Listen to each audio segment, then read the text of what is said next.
And so with that, I'm going to turn it over to Dr. Luan Oliveira. He's an assistant professor in integrated precision ag, focusing on kind of specialty crop production, and he's going to give us an update on what his precision ag horticulture lab is doing at UGA. Good morning, everyone. Sorry to take you out of your bed so early. Actually, it's 9 a.m. It's not that bad. Yeah. Wes was telling that I had enough, but not yet. I only gave one talk. I have 3 more today. Yes. Four out today. So, yeah, my name is Luan Oliveira. I'm a precision ag extension specialist with UGA, and my work is 100% focused on specialty crops. So you see a picture of a spray drone there. We do a lot of research on mechanization.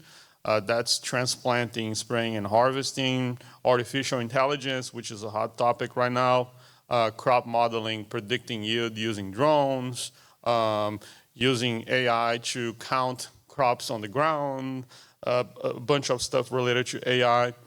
Spray drones, not only for spray, for scouting as well. Robots is a hot topic today, so we do applied research on those robots as well, and high throughput phenotyping, which is basically measuring the plants. Today I'm going to focus on spray drones, okay? We did have some studies on spray drones on tomatoes, so that's what I'm going to focus today. And in my talks, Wes and I, we as precision ag specialists, we have been receiving a lot of emails from our weed specialists saying, hey, what are the legal requirements for flying spray drones? And because they are having a lot of complaints about drift.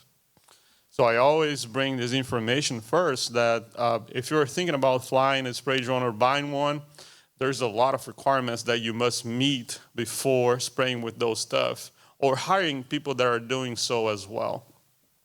So firstly, you need your state pesticide license.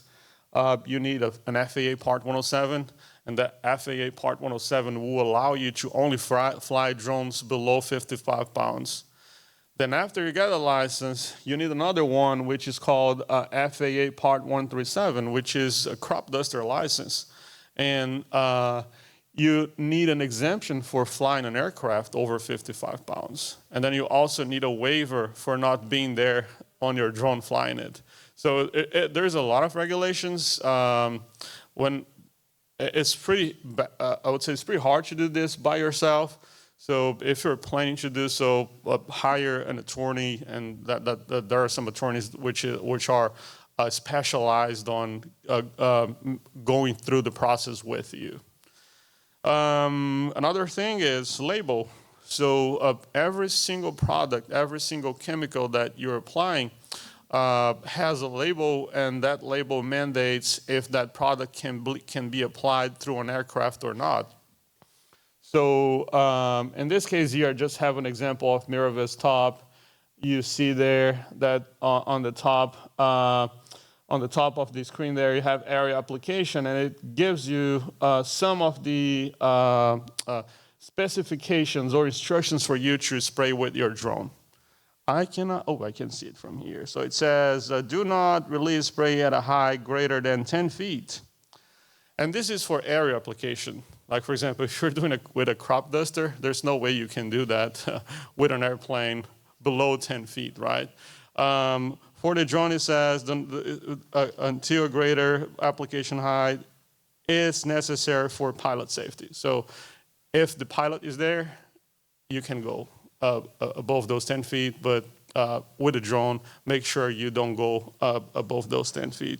It also tells you the droplet size, and without further ado, this is for blueberries, a list of the fungicides registered for blueberry applications. This is the program from Dr. Jonathan Oliver, which is our blueberry pathologist. And you see, there's a lot of products, and those products, they have a minimum gallon per acre you can apply. So some of them, like 15 gallons per acre, 10 gallons, 5 gallons, 20 gallons, 3 gallons per acre. It varies a lot, but you have also to comply with those minimum output applications. Okay, so for the tomato trial, We got this drone. It's an XAG. This is a Chinese brand. You have two versions of this. The first one is a 13-gallon tank, but we got an upgrade kit, which is a 16, 17-gallon tank.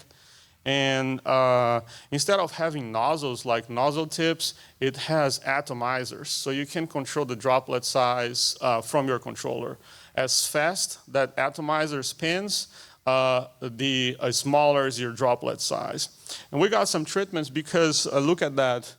When I was looking here, like 5 gallons, 10 gallons, 5 gallons, 10 gallons, that's not only for blueberries. That output rate is basically for every single specialty crop, 5 gallons and 10 gallons per acre. So we wanted to know if applying at 10 feet high, 5 miles an hour, 5 gallons and 10 gallons, how much is the coverage? What is the coverage that we're achieving? How much is the swath? How big is my swath that I can apply on those tomatoes? And also, tomato rows, they grow about like 5 feet, more or less, like which are the stakes. So we wanted to know if flying with the row or perpendicular to the row, where we can achieve the best coverage. So again, that's the drone right there. This was a trial. And we put it water-sensitive papers right there on the top, on the middle, and on the bottom of the plants to see what was the achievement with those outputs. So firstly, here you have 5 gallons per acre following the row and 5 gallons per acre perpendicular to the row. And this is just droplet size for now. Let's go to coverage. So this is 5 gallons per acre following the row and 5 gallons per acre perpendicular to the row. And we can see that we found this pattern. When following the row was better in general. Right there, this is 10 gallons per acre following the row. The coverage is way higher. I don't like to use only coverage when talking about fungicide efficacy, because like here is focused on fungicides.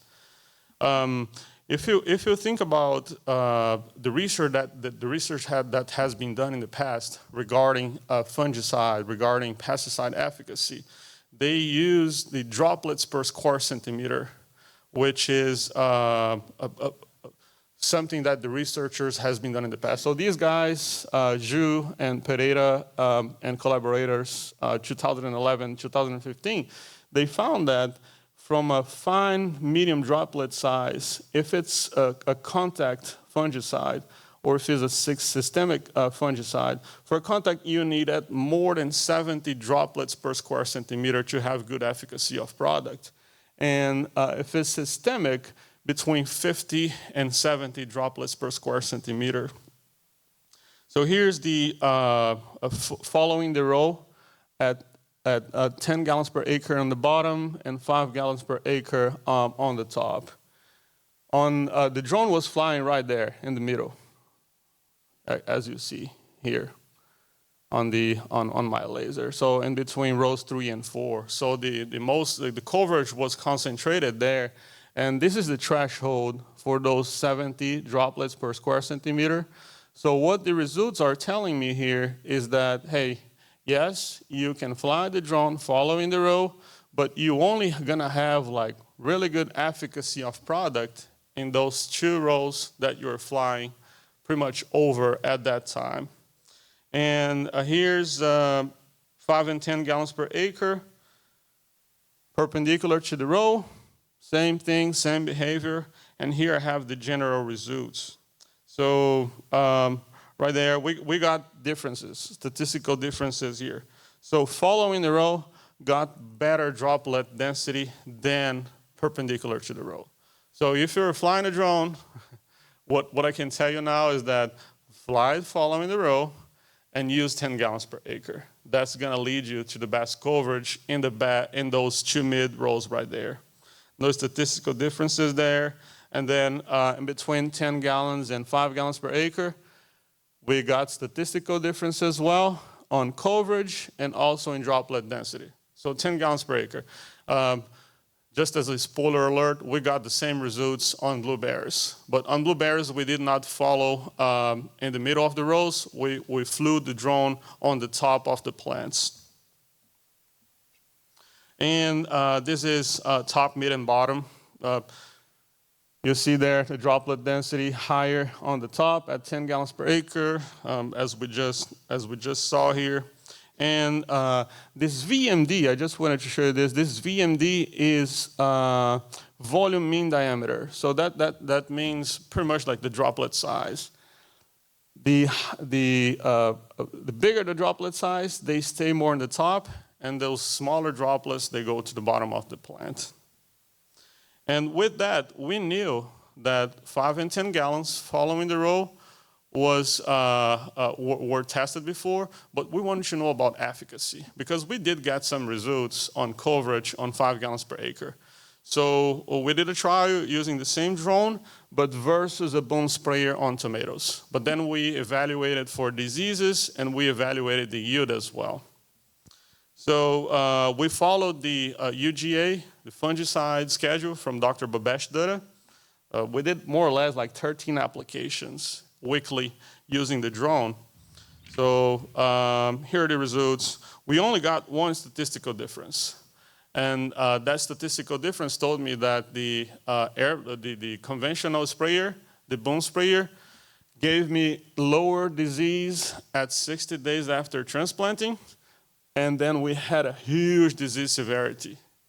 So everything was uniform at I think it was 90 days after transplanting. You see there, this is the my disease. Yeah, this is incidence and this is severity. So we got lower incidence and lower severity using the conventional boom sprayer versus the drone at 5 and 10 gallons per acre. And we didn't get any statistical differences later on, even on yield, with a little bit higher yield, but no statistical differences using the boom sprayer, which means that 26 gallons per acre of product being applied by the boom was better by the drone, or was better than the drone. And some upcoming research we have, we're training this robot with artificial intelligence to do spot spraying on tomatoes. That's what we're currently doing. We did that in spring, we did that in fall 2024, and we're ready to do the actual trial, efficacy trial, right now during spring. That's called Solinftec Solix. You see, we have some maps. This is a full spot spraying map. This is a broadcast right there. And this is when we only spray the crop. We can tell the robot, hey, go there and spot spray, or spray only the crop, or do a broadcast application. That robot has a 40-gallon tank, and we're currently, it also has an automatic refilling station, but we don't have it. So when the tank empties itself, the robot goes back, refills itself, and goes back to spray. Another machine that we're working on is the EcoRobotics Era. This is what they call like a high accuracy sprayer. So this sprayer here on the boom, which is pretty low on the ground, they have 158 nozzles, and every nozzle is independent. So when it sees a weed and the weed is a half an inch closer to the crop, it can spray the weed only and not spray the crop. So we did a trial with onions, and here are the results. So in general, this sprayer calls it lower phytotoxicity, which is like basically stressing the plants. It stresses the plants less than the broadcast application, but we didn't have any statistical differences in comparison to the broadcast. No statistical differences, but we did get about 3,000 pounds of onions more per acre, and we're repeating this trial this year. Another upcoming trial that we're doing is with AgriPass. AgriPass is an Israeli company, and they developed these AI-driven artificial intelligence mechanical weeder. So when the camera sees the weed, those actuators, they go down and uproot the weed. So we got a cabbage trial at Aries Haygoods Farm back in Lyons, Georgia, and we're still waiting for harvesting that.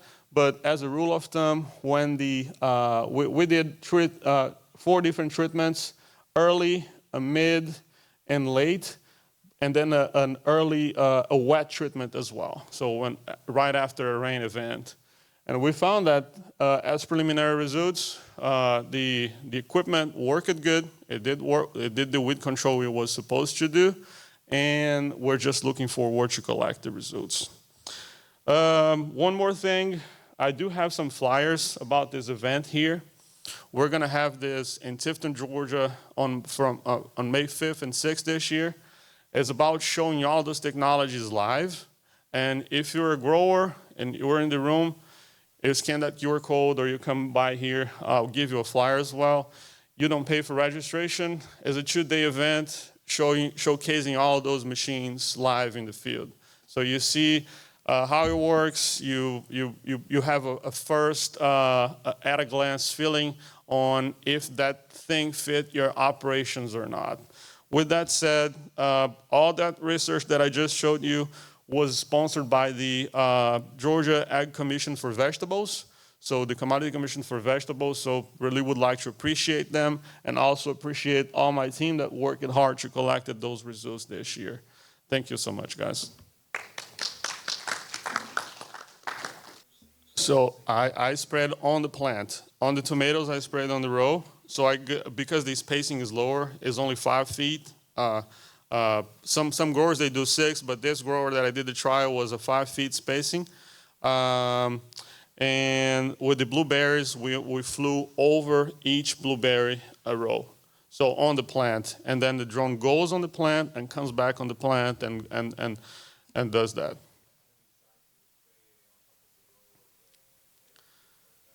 Yes, but like there, when we spray the tomatoes, yes, we get the first row, but we kind of miss the other 2. Because when we fly at 5 feet there, on the row, we get those first 2, and then we get a glance as well of the others. It's about like 12 to 16 feet swath when you're talking about the barriers of the tomato row. And then from the PICA that Lawan's talking about, so there was a December 23rd. Any of y'all interested in that at all, like the drone deal, the drone ban? Everybody's like, we don't even know about that. Nobody knows about that? Chinese brands got that. So as of, no, everything. So as of December 23rd, December 23rd, there was a FCC requirement that, an FAA, I guess FAA both, requirement that somebody had to go in and audit all externally made drones. So specifically at that time, it was DJI and what was the other, Autel. And nobody stepped up to do it, right? And so the deadline came up, nobody audited the drones, nobody checked them, and it was really a DOD thing for security reasons. All right, so basically they failed our internal or external evaluation, and so they passed a new law that they didn't do that. First, it was all Chinese-made drones happened, but actually about 3 days ago, they said any drone made outside the U.S. right now is any new model that is not already sold cannot be sold in the U.S. at this time. So we're only, if you're buying any new models of drones, you're only going to be able to buy U.S.-made drones or anything new to that. So Zach, to your point, I think it actually may have implications on drone size, drone development, and some of that, because now it limits us that it's going to be internally competing drones at the U.S. And so we could debate that all day on how that is or where it stands. But I will say, and Lawan can speak to this too if he would like, for my program, what I've done in my program from the drone perspective, at this point, DJI, XAG, and some of those have been some of our best value for performance drones, all right? So take that for what it's worth. There are other companies out there. I've talked to some U.S. companies, but their drones are still about double the price of what those drones are. And so it's tough. It's tough for us in the academic world to be able to afford someone. But at this point, you can buy, I do know this, you can buy the DJI T100 in the U.S. They started selling those just like right around Thanksgiving. And I know of a bunch of growers in Georgia that have bought some, especially specialty crop growers. You probably have talked to them.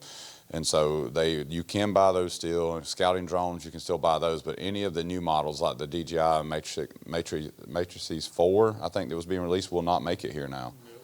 So that was supposed to be like one of the top-end scouting drones that had a lot of higher-end camera features, et cetera. So either way, I think that's a pretty big, I don't know, you can take it for what it's worth, big implication on us for drone usage in the U.S. right now. So y'all can catch Lawan somewhere along the way as y'all heard him if you need to today. So Up next, we've got Dr. Emmanuel Torres, and he's going to talk about broccoli pre-plant nitrogen management practices in North Carolina.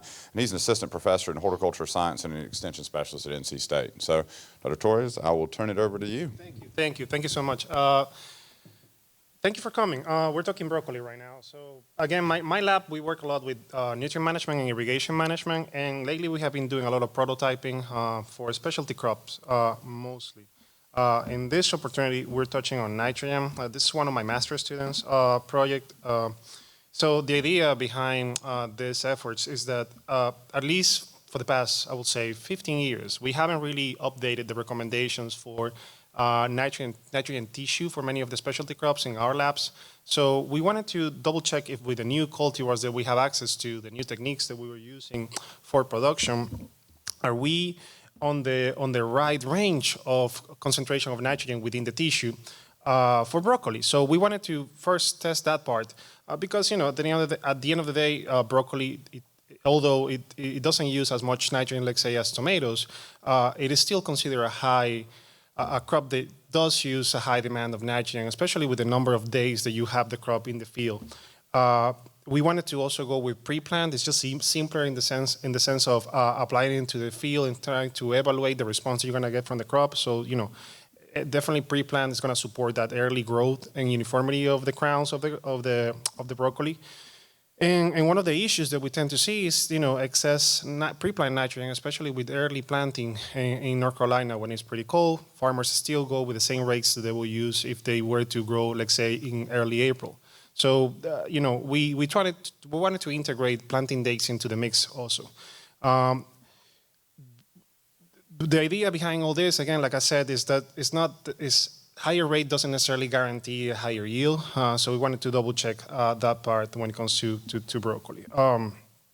So pre-plant recommendations, they haven't been updated, like I said, in a big time. And so we wanted to check what were the limiting factors when it comes to that in North Carolina specifically. So we evaluated the combined effect of planting dates and pre-plant nitrogen in growth and productivity of two cultivars, Eastern Crown and Emerald Crown, which are basically the two working horses when it comes to broccoli in the southeast right now. We did this at Clinton, which is on the south side of North Carolina. It's kind of south center. It's kind of close to where most of the brassica production areas are within the state. We did a split plot design, 4 replication stair plants per each of the plots.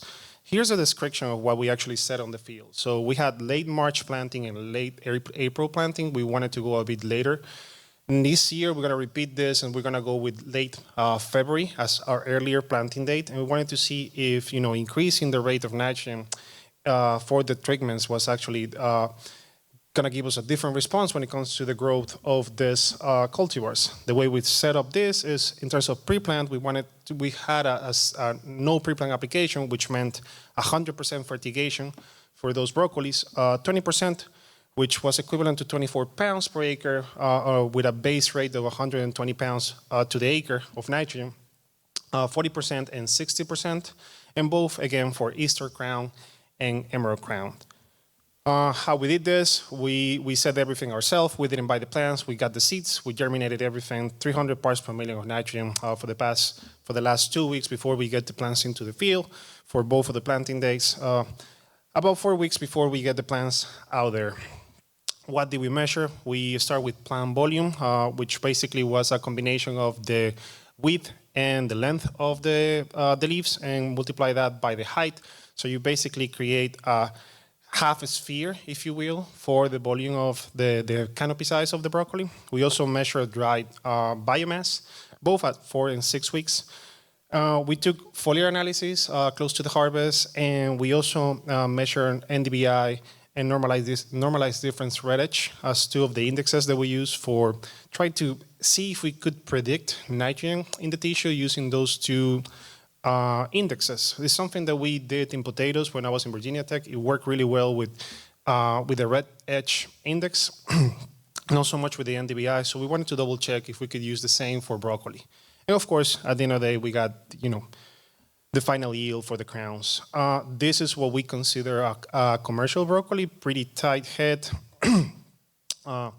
in general, the stand should be clean, not rot, no diseases. And we were getting these crowns at about 60 days in our case. Anything that looked like this was considered unmarketable. We had some blight, some decay, and of course, over mature, on both of the planting days that we were measuring. Overall, it was a pretty clean study. In the sense, these are the pictures of the plants. So it's one of the few studies where I haven't had, many problems in the field. Because, like, if you have set a research study anywhere, anytime in your career, that something's going to go wrong. Hopefully, this one wasn't one of those. So what do we got? For late March compared to late April, we saw that for the plant volume at 4 weeks, late April was producing a bigger plant, which kind of makes sense. You're going in at late April, is a bit hotter. So the plant is developing a bit faster, and hopefully the foliage is going to kind of, be a bit bigger compared to those treatments that were set in a colder environment. So we didn't have an effect of the cultivars, just the planting days for this particular barrier of 4 weeks. 6 weeks, we see the same trend. Late March, still kind of behind, trying to catch up. But at the end of the day, in terms of the actual volume, the late planting in April was basically outperforming in terms of the actual volume of the plant. Now, we don't sell volume, it's just a variable that we have out there. But it's a good indicator of how the plant is performing. In terms of the actual pounds per acre of nitrogen pre-plant here, no application of pre-plant nitrogen actually wasn't the best, it wasn't great. So the moment that we applied pre-plant nitrogen, we can see the increase on the volume of the plant, especially 6 weeks, with no difference between 20% and 60% of the base rate that we were using. The interesting part, at least to me here, is once we shift from volume to weight, we see a similar trend at 4 weeks, where late March is somewhat behind in the actual weight, and late April is just producing a heavier plant in a sense. But then once you get to late March, at 6 weeks, the trend just shifts. So late March is basically outperforming in terms of weight the planting date compared to late April. So we were, once my student saw that, he was, okay, something is going on here. So we went back to how we were taking the variables and what was happening. So the volume was basically a combination of, like I said, the width or the x-axis and the y-axis of the plant. And then we multiply that by the height of the plant. And that ended up being our plant volume, right? But when it comes to the weight, now you take into consideration the weight of the actual crown. So in terms of the actual, final yield, first, that's going to have an implication. But on the overall biomass production of the plant, that can explain why late March was producing a higher weight than late April. It's basically the crown was bigger. We were not considering necessarily the crown, or the crown wasn't necessarily influencing the plant volume, but it was definitely influencing the plant biomass. Hence, late March, which is a earlier planting date, was producing a bigger crown. And that's why we had that particular difference right there. Moving on to the plant weight based on the pounds per acre of nitrogen that we were using, we have an upward trend. Once we get to 60 and 40%, we can see that the plant weight kind of stabilize with 20% of the nitrogen applied as pre-plant. It's kind of similar to not applying that. The overall idea here is that if you go 100% fertigation, the yield is going to be a bit lower, and also close to 20% of your pre-plant being applied there. It's also going to be lower compared to 40 or 60% of that. A couple things that we saw, not really significant in this sense, but we also saw a little bit of hollow heart. I will say that out of 1,500 plants, we probably saw like 8 like that. So it's something that just happens. And that we noticed that was happening, and somewhat a bit of a concern to some farmers in North Carolina. Overall, like you saw in the final weight, the yield when it comes to planting dates, late March, meaning going early into planting, is going to get you a higher yield for the broccoli. The crowns were just tighter, more marketable yield, and a bit heavier compared to late April, which was a little warmer.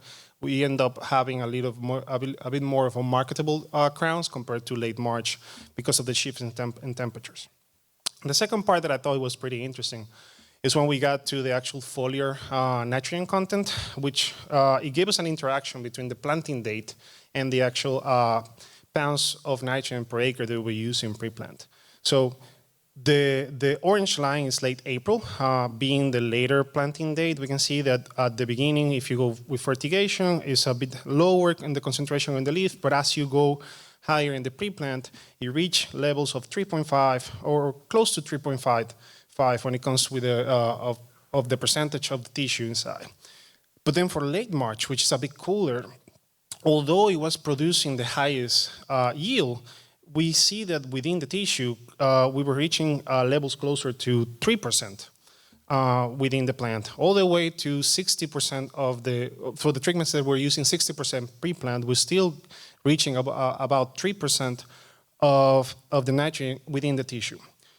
That to me was pretty interesting because if you ever seen one of the reports coming from multiple labs out there, most of the recommendations are going to put you in sufficiency closer to 3.5, definitely closer, at some point to closer to 4 almost. So between 3.5 and 4, it tends to be in the reporting part, that sufficiency level that most farmers want to reach for.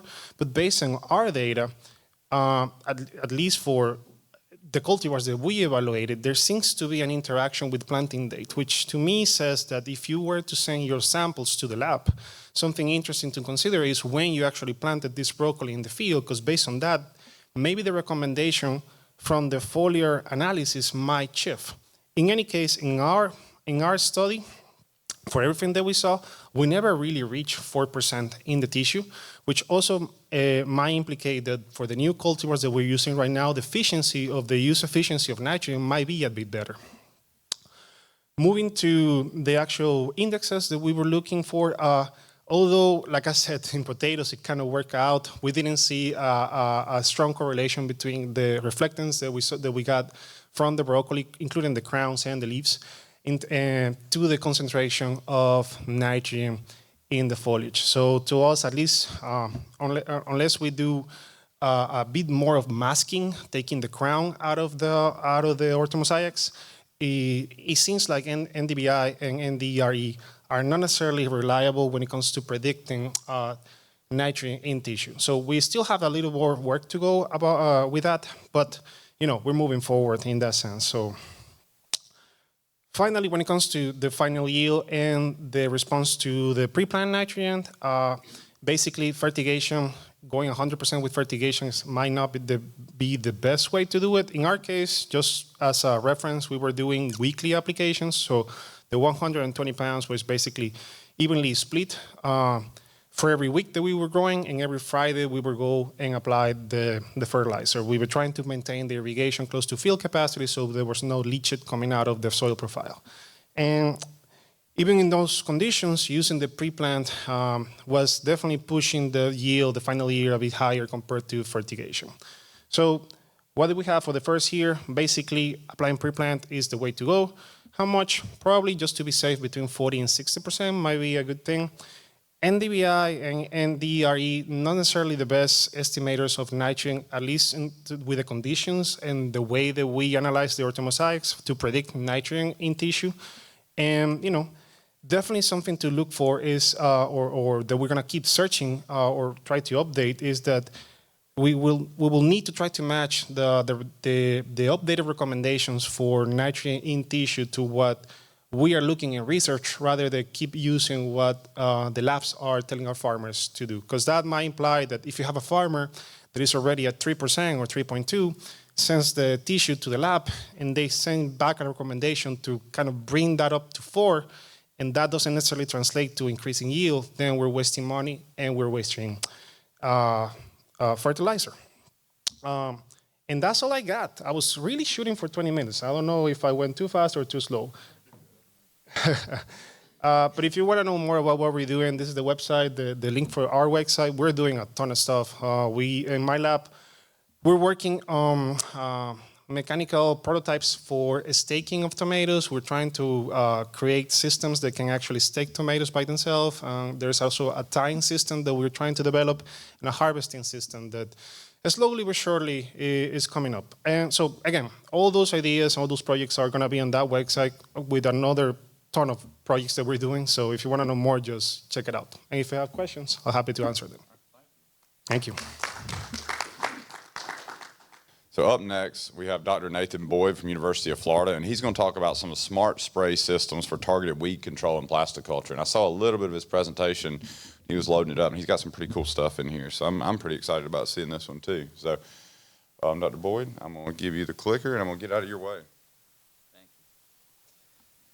Well, good morning, everybody. Saturday morning after Friday night, it's always a rough one. So today I'm going to talk about some of the smart spray type of research that we're doing in my lab at the University of Florida, and kind of give you a general overview, and we'll open it up to questions afterwards, or discussion, or ideas, or suggestions, and see where we go with this. So just to kind of give, before I even start on the presentation, what you're seeing in that picture, which I'm not going to talk about in this presentation, but I think it's worth mentioning, is this is a smart spray system that we developed for row middles and strawberries. And we're working on a lot of that technology that kind of looks like this, where we're trying to build our systems that are easy to repair, modular, and look very much like equipment that growers are used to, with the intent to minimize any barriers to adoption. So today I'm going to talk about some of the emerging technologies that we're working on, a few minutes about some of the ones that are out there already, and kind of why we're working on this and why we're focusing on the type of equipment we are.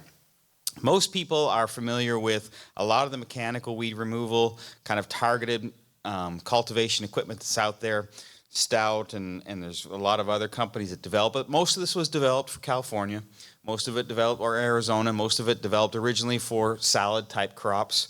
It's very effective for that as long as the weeds are small. And it's a really interesting technology. Doesn't tend to work well in Florida because we're plasticulture. All of our production, or I shouldn't say all of it, but the majority of our production is on plastic. And there's limited opportunities for cultivation. There's lots of alternative actuators out there, which are things like anything from sandblasting. I don't know if any of you guys have seen those things working, but they're pretty interesting to watch. There's targeted, in Europe, there's some targeted use of heat for weed control. Of course, there's lasers. Carbon Robotics would be the best known here in the U.S., and they're selling a lot of equipment. Again, a lot of potential with that, though they're limited for use in plasticulture because, again, you don't want to burn holes in your plastic. Then there's quite a few different spray companies, some of them that are here. Verdant Robotics, I gave a talk the other day. Eco Robotics is in the trade show if you talk to them. All these are working on targeted herbicide applications. The one in there in the middle, Easy Ag Innovations, that's actually a startup that I have. And we're working on producing some different types of spray equipment as well. There's actually a lot of companies. This is not complete by any means. This is just to point out the fact that there's a lot of companies out there that are working on targeted spraying or targeted type of weed control. And they're all kind of doing very similar things. And each of those equipment does something different and works in a different type of crop or a different type of setup. But every one of them almost are using some type of sensor to detect the weeds. In our lab, this is a video of some fallow ground spraying. We're using just RGB cameras and AI programs to detect and identify where the weeds are. If you look at that, the purple kind of bar, that's at that particular nozzle spacing. That gives us a measure of how much herbicide we're spraying, and there, because it's turning on and off, and you can see this is a really dense weed population. One of the things that's funny is whenever California companies come to the southeast, they're like, oh, you guys really have weeds here. And we have a lot of weeds. And what we're doing with this work is not just for weed detection. Now that it's stopped, you can see we can pick up really small weeds. And we're doing this at 4 miles per hour, which is kind of the average spraying speed for our specialty crop growers. And you can see it's pretty accurate detection down to individual weeds and very small. And what we're doing with this is we've developed a system where we can do this just as a kind of a synthetic exercise to look at how many nozzles, how that affects your herbicide savings. So if you look at the red lines, that's the band of each that nozzle is spraying, and we can all automatically narrow that or widen it and just test even within a lab setting using real video from commercial farms, where is the optimum? Because you have to balance this. The more nozzles you have, the more precise you are, the less herbicide you're going to use, the greater your savings, but the higher your maintenance costs, the higher your risk of getting plugged nozzles and all those things. So trying to balance that. And here is what we've settled on for row middles and strawberries is 4 nozzles. That kind of optimized our accuracy while maintaining maintenance levels at, what was realistic. I'm showing here pictures of a dual boom system. This is one sold by John Deere. And they're looking at, pre and post emergence applications in one pass. We're doing the same thing in specialty crops, where we look at, again, and use the example of row middles. A lot of our growers apply a pre-emergence herbicide, and we're going to talk about this a little bit later, and a post in a single pass. And having a dual boom gives you the capability to do that. And since we're driving through the field anyway, you'll see a lot of these maps, but we're doing the same thing. This is a commercial strawberry farm in Florida. Each one of those red dots is a nutsedge plant. So if you're driving through the field anyway, you can get a real accurate map of where every single weed is. This person had a lot of weeds. And you can track them. And what we're doing with this information, and we're doing it on several different commercial farms, is we then track it over time. And this is what's interesting, is we can start giving management recommendations based on where are these weeds starting at? Where is your management program missing them? Why is the population continuing to increase? And this, for example, in this strawberry farm, it became very obvious. They weren't cultivating between their irrigation lines. And that's where they were missing it. And it was starting there and was spreading out every year. And the population, even though they were fumigating and doing some great management plans, the population continually recovered in the irrigation line areas. So using that type of maps to give recommendations, not just for targeting your spraying, but also just basic information of where is the gaps in your management plan. That type of information is turning out to be really useful for growers. So I'm going to go through for the rest of this presentation, and if you have any questions, feel free to interrupt me and ask, because we got time.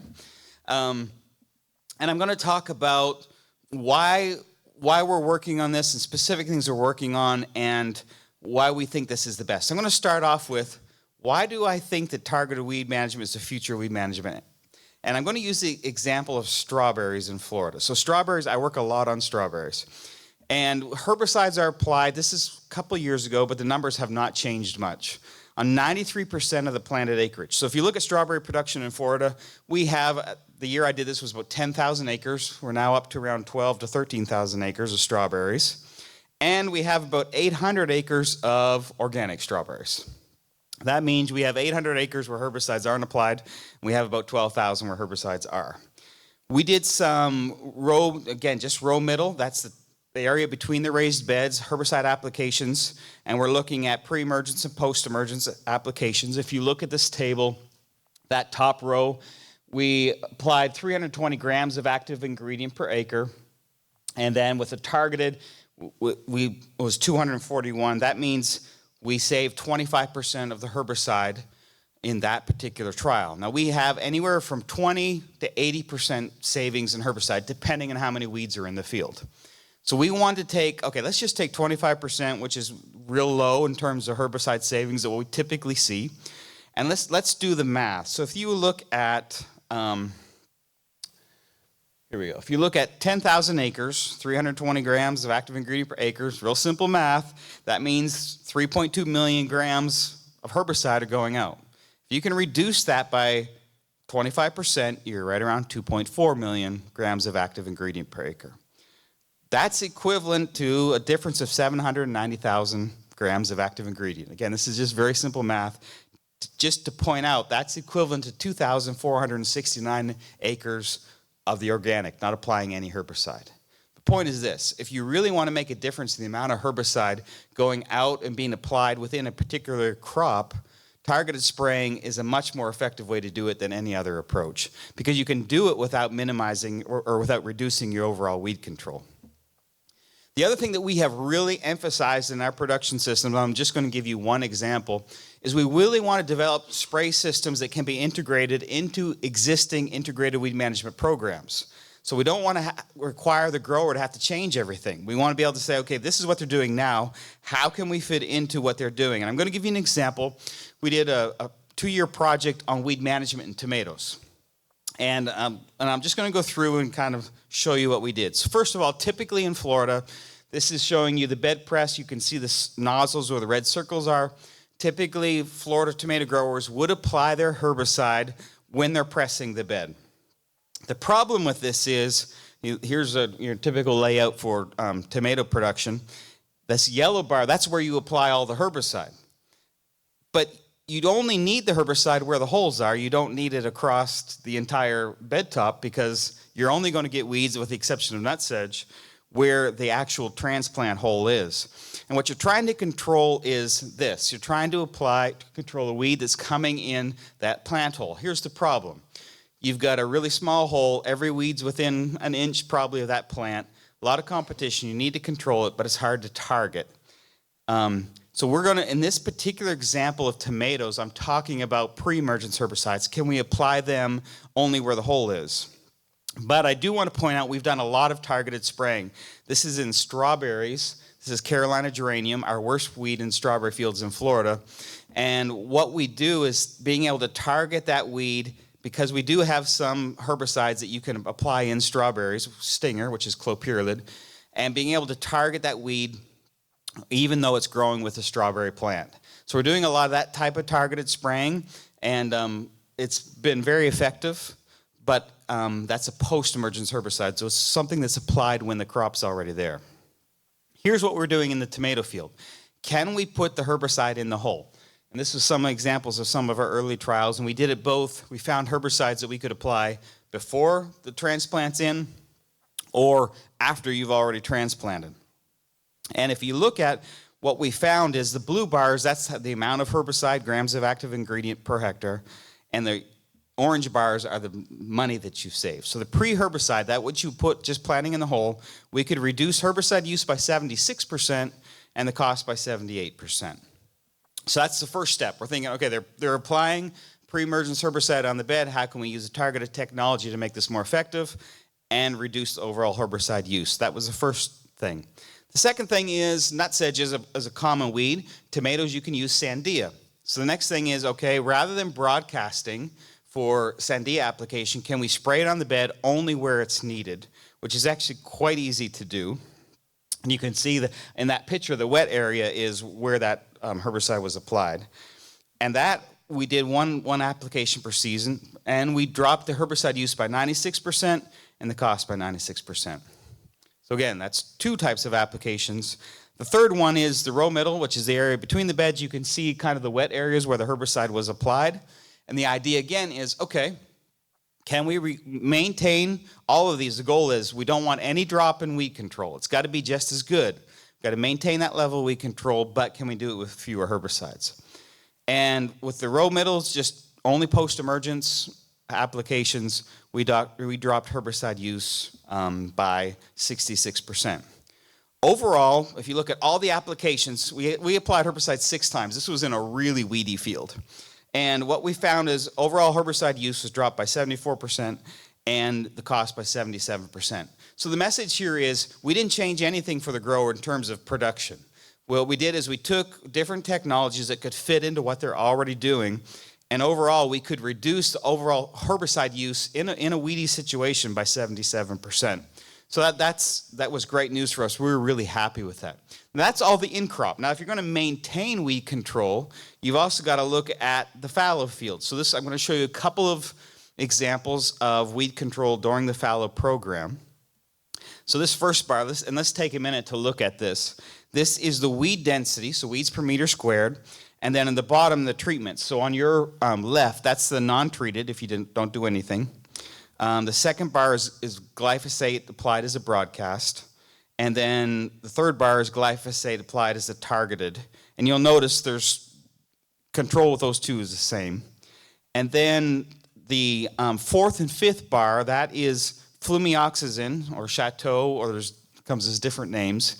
So that's a pre-emergence herbicide. That's broadcast, applied early in the fallow season, followed by either a broadcast on the third bar or a targeted on the fifth bar of glyphosate. And you can see that's really where we optimized weed control. And again, no difference between the broadcast or the targeted. And then just a pre-emergence herbicide alone.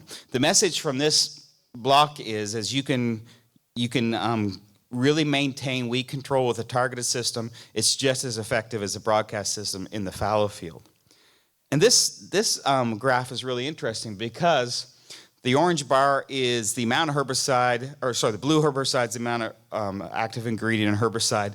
Orange bar is the cost. And we're comparing two. So you see an A, B, and C. So the A field is a field that had a lot of weeds. B is a field that had a moderate number of weeds. And C is a field that had a lot less weeds. All of our fields, quite honestly, have a lot of weeds. But trying to pick that range. So if we look at the A field, what that's telling you is with a targeted system, you could reduce herbicide use by 27%. A kind of immediate field, we reduced herbicide use by 51%. And then at a field that had far fewer fields, we reduced herbicide use by 87%. Again, without any difference in overall, with the overall weed control. So the conclusions that we come from this is that, the combination of glyphosate and flumioxazin lowered weed density across all the trials that we did. And I showed you 3. We did a lot more than that. We reduced cost savings of glyphosate for 55%, which is, glyphosate's cheap, but it's significant.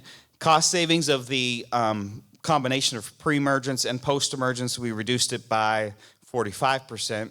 As you would expect, I didn't really talk about it in this a lot, but as you would expect, is if you put a pre-emergence herbicide out, you lower your weed density, which means your savings with your post-emergence herbicide are greater. Does that make sense? So if you're using a targeted spray system, that targeted spray system will save you more herbicides if you use a pre-emergence herbicide as well. However, something to keep in mind is whether or not that savings helps you or not depends upon the cost of your pre-emergence herbicide. So in some cases, the cost of your pre-emergence herbicide is so high that the savings that you make with a targeted spray system after the pre-emergence herbicide, your savings actually less than if you used it. So it's not as simple as just one's better than the other. It comes down to what's the cost of the products you're using. And then most of our model accuracy, as far as weed detection, they exceeds 90% in all the trials that you saw here today. So targeted spray systems accurately detect and identify weeds. They significantly reduce herbicide inputs and subsequent input cost. They reduce the potential for drift and crop damage. I didn't talk a lot about this, but some of our work in strawberries is clearly shown with the targeted spray systems. We can reduce the incidence of damage on the crop. They're adaptable. We can integrate them into the production systems people already have. And they can easily be integrated into an integrated weed management program, which is exciting.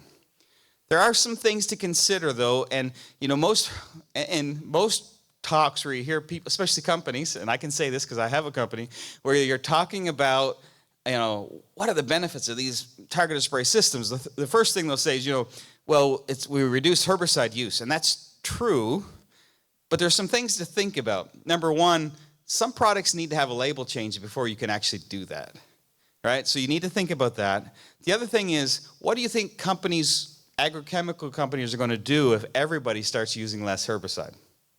What's going to happen? Price is going to go up, right? So you have to keep that in mind. There's also a risk of a slower product development. If agrochemical companies are making less money, then there's a risk that they may not develop as many products, which has implications for herbicide resistance. So here's 2 scenarios, and depending on what people do is going to depend on the outcome. So it could make herbicide resistance worse because you could have fewer products developed and fewer registrations. And in specialty crops, which is where I work, that's a real problem because we have very few products to start with, right?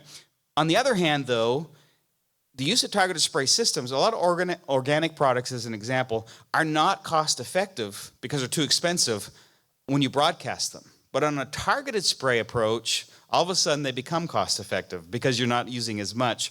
Or alternative options that don't use herbicides, such as lasers as an example, can be a really effective resistance management program. So there's the possibility that the use of this technology could reduce overall resistance. So it all depends on how this technology is developed and used. There's been some other talks on this at this meeting, and I'm not really going to get into it, but targeted spray systems do give you points for the Endangered Species Protection Program. So if somebody can use these types of systems and they can give you points toward meeting the requirements. There's questions we can talk about the Endangered Species Program and how that affects spraying. I'm not an expert on that, but there's been a couple talks on this meeting. Stanley Culpepper, I know, mentioned this or gave a talk on this earlier. So that's this one other benefit of this type of technology. As a matter of fact, I don't know what programs you have in Georgia, but in Florida, our Department of Agriculture is actually covering at least 75% of the purchase cost to purchase this equipment. So there's some really exciting incentives to help establish this type of technology. And as I mentioned, the last one is it helps with alternative resistance management tools. I do want to spend a minute to talk about autonomy, because every time I give these talks, people ask me about, what do you think about autonomy? And I put these two pictures here on purpose. Eco Robotics is a great company. Picture on the left is where they started. Picture on the right is where they are now. So interesting thing about autonomy, every single company that I know of that's on the market that started out with autonomous equipment has switched to tractor pulled. You know why that is? Because farmers don't want autonomous equipment right now. That's why. And the real reason comes down to very simple. You don't want to maintain an engine that only does one thing. So, so tractor pulled equipment is where the market is at the moment. I think it'll go from tractor pulled equipment to autonomous tractor pulled equipment and then to autonomous. That's just my own opinion, but that's why most of the equipment has focused on tractor-pulled equipment. We do work on autonomous equipment. This is one of our research vehicles that we use to study weed management. It makes our research program more efficient, but this type of equipment really has a role to play in small farms. One of the things that's really interesting, there's a bunch of research that came out of Europe looking at how's AI going to affect agriculture? Because most developments of technology have pushed farms to get bigger and bigger. And what's interesting is that AI has actually had the opposite effect, at least in Europe, where you have a lot of tools like this that can be adopted by small farms, which means a small farmer can afford, a small piece of equipment like this. A large farmer could buy 10 of them if they wanted to and do a much larger scale. So I think that there's a real interesting use for autonomy. But right now, the market's at tractor pulled. So where are we going? We're going for improved weed and crop detection models. That's constantly, the pace that's improving. My lab works, I didn't talk about this today, but my lab works a lot on how do we improve efficiency of getting images, labeling those images, training models, and that's getting faster and faster all the time. I can tell you, it would take us at least a week to get some data and train a model.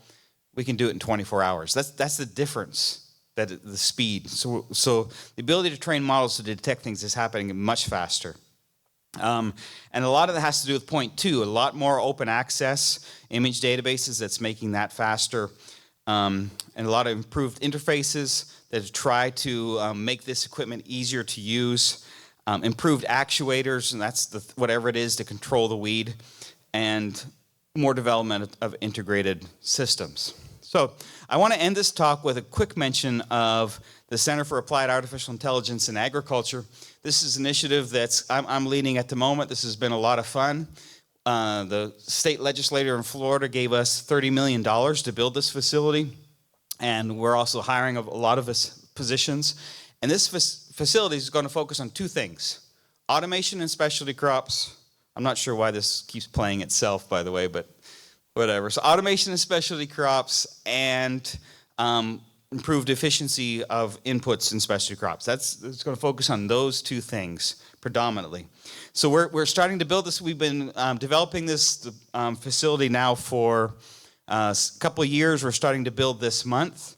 We're really focused on closing the loop. We've put a lot of energy into farm-focused research priorities, getting growers together and asking them what they want it to look like, what's going to benefit them, doing a real team-centered approach. So we're putting people into the room of all different skill sets and saying, okay, this is problem A.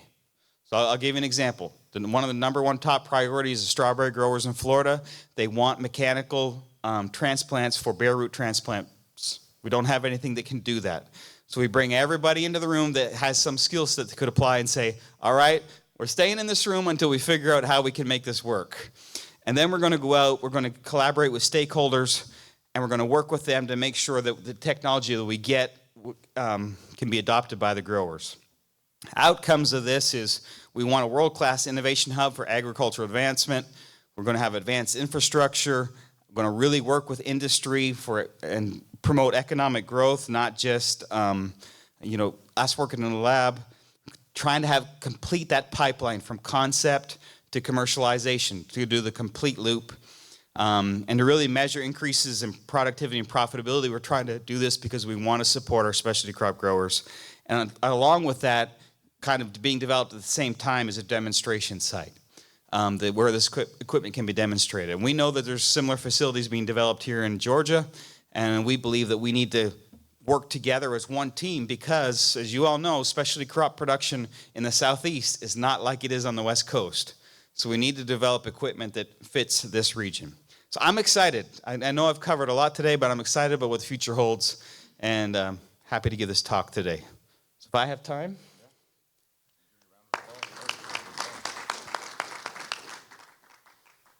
We've got plenty of time for some questions if anybody has any.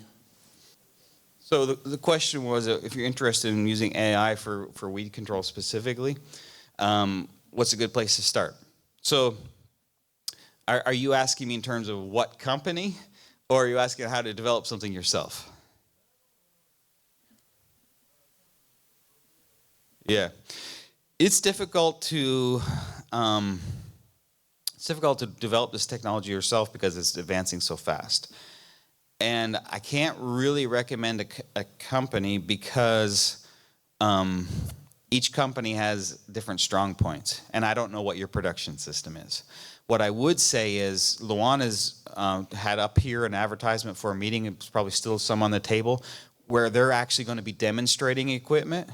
The different companies go to that meeting. It's no charge for growers, and that lets you see it in the field, and you can decide when you see it, this might work for me or it might not.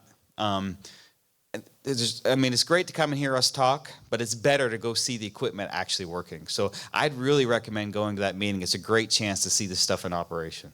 Yeah, his goal with that meeting, I know you're there in Tifton with us at work, but I just laid those flyers over there. Make sure you grab one, May 5th and 6th.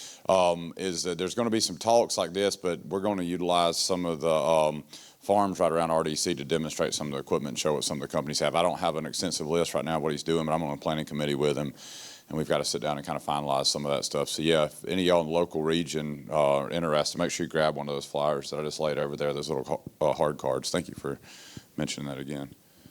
Did I see a question over here? Yeah.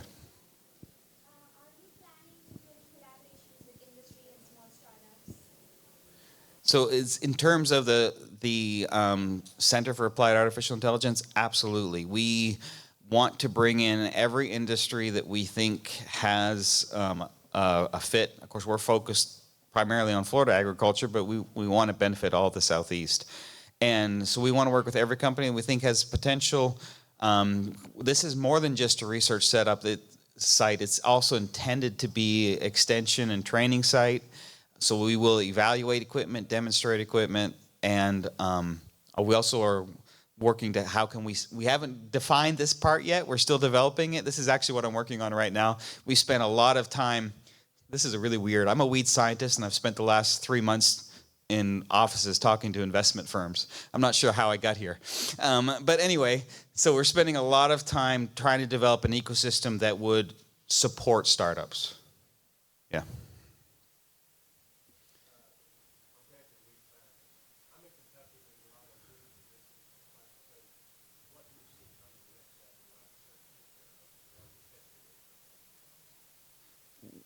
Which crops, I guess, is the cabbages. There are not a lot of new products, and I'm sure you know this, but so when it comes to, if we're looking at targeted spray systems, we're evaluating products like glufosinate and other products like that, but they don't move through the weed like glyphosate does. Yeah, we've done a lot of work with Gramoxone as well. So there's the problem with, we'll use cabbage as an example. The problem with targeted spraying with Gramoxone or any burn down product into cabbage is even if you're targeted spraying, with each nozzle there's a risk of drift, and if you're using a stream, there's a risk of splatter. So it's complicated when you don't have selective products, and there's not a lot of new stuff out there. So we're trying some innovative ways to think about how can we, which is basically ways of incorporating targeted spraying with shielding. How can we do this to get weed control without damaging the crop? I can't say that we have anything that I'm entirely happy with yet, but we're working on it. Turn it on just so everybody here. I made a note, and it's a twofold note, I think, so to answer it two ways. First, the implications on marketability. You mentioned like ESA and some of that stuff, or and different things like that. There's a larger marketability, of course, for organics or non-sprayed or so like that. But do you think that there's potential for marketability that, hey, we've utilized the technology, and you put some good numbers up there that say we're reducing our applications of these particular chemicals by this much? Would you see that bringing more marketable value back to the crop, just in general, to say that we've done this? Yes, not an organic crop. We still have to control weeds, still have to control pests, but we're doing it in this manner. Do you see that helping? And maybe how do I state this without it sounding bad? But there's misinformation. There's certain groups of people that rather buy organics out there, right? You think you could see your marketability go up to groups of people like that because you're utilizing a technology that you're precise applying the chemicals?